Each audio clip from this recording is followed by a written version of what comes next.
Hello friends, स्वागत है आपका अपने चैनल फैक्ट्स और रॉबली।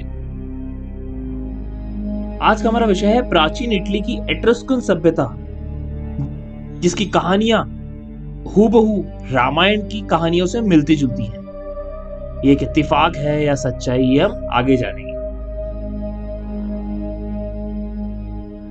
प्राचीन इटली की एट्रस्कन सभ्यता टस्कनी, पश्चिमी उम्ब्रिया और उत्तरी लैटियम के क्षेत्र में मौजूद थी। प्राचीन रोमन लोग इसके रचनाकारों को टुस्की और एट्रुस्की कहते थे, और एट्रुस्कन ने रोम के उत्तर में एपेनाइन पर्वत के पश्चिम में अर्नो और टिबर नदियों के बीच के क्षेत्र पर कब्जा कर लिया था। रोमन पहले एट्रुस्कन के अधीन थे और बाद में उनके विजेता थे। एट्रुस्कन संस्कृति अच्छी तरीके से विकसित और उन्नत थी, लेकिन क्षेत्र के अन्य लोगों की संस्कृतियों से विशिष्ट रूप से भिन्न थी। इस विशिष्ट अंतर के कारण तुरंत यह प्रश्न उठ खड़ा हुआ कि एट्रुस्कन की उत्पत्ति कहां से हुई। ऐसे कई अटकलें थी कि एट्रुस्कन पेलाजियन या समुद्री लोग थे, जिन्होंने लगभग 1200 ईसा पूर्व मिस्र साम्राज्य पर आक्रमण किया था।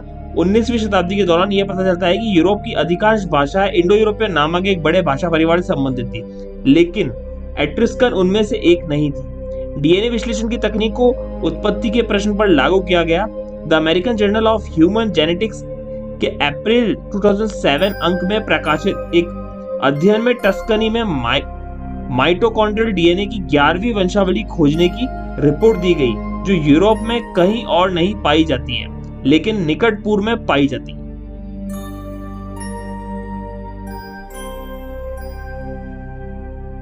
एट्रुस्कन सभ्यता कला का भारतीय पौराणिक कथाओं से संबंधित थी। माना जाता है कि प्राचीन इतावली शहर रेवेने एक एट्रुस्कन नाम है, और ये शब्द रामायण के खलनायक रावण से मिलता जुलता है। उपरोक्त कांस्य पैनल में रावण द्वारा सीता के अपहरण को दर्शाया गया है।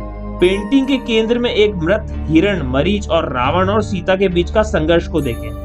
सीता को अपहरण करने से पहले रावण अपनी असली पहचान बताने के लिए अपना मुखौटा हेलमेट हटा देता है। दाहिनी ओर रावण पंख वाले घोड़े द्वारा दर्शाए गए हवाई मार्ग से सीता को लंका ले जाता है। बाई और जटायु पक्षी है, जिसे रावण ने मार डाला। निचले पैनल में शेर दुर्गा पर सवारी, देवी की अस्पष्ट और अर्ध मिटी हुई तस्वीरें हैं, जो दो और शेर बैलों को मारने के लिए उन पर हमला कर रहे हैं। एक अन्य एट्रुस्कन पेंटिंग में विभीषण ने रावण से सीता को रिहा करने और भगवान राम के साथ युद्ध करने से बचने की प्रार्थना की।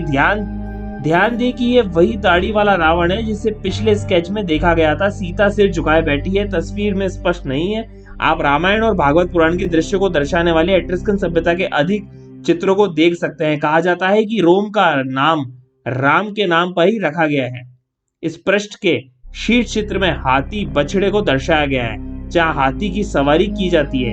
यह 3री शताब्दी ईसा पूर्व का है और कैपेना इटली में पाया जाता है। यूरोपीय लोग पहली बार जीवित हाथियों के संपर्क में केवल 327 ईसा पूर्व में आए, जब सिकंदर महान हिंदू कुश से भारत में आया था। मध्य पूर्व इतिहास में हाथी के सबसे पुराने चित्रों में से एक इराक के खोदे गए शेल मैनेजर के काले ऑब्लिस्क पर दिखाई देता है, जो 860 ईसा पूर्व का है। इन सभी से निष्कर्ष निकलता है कि एट्रुस्कन सभ्यता किसी तरह भारतीय उपमहाद्वीप से जुड़ी हुई थी। रावण की मृत्यु के बाद विभीषण ने लंका के राजा का पद संभाला और रावण के कुछ बचे हुए वफादार लोगों को अपना राज्य छोड़ने का आदेश दिया।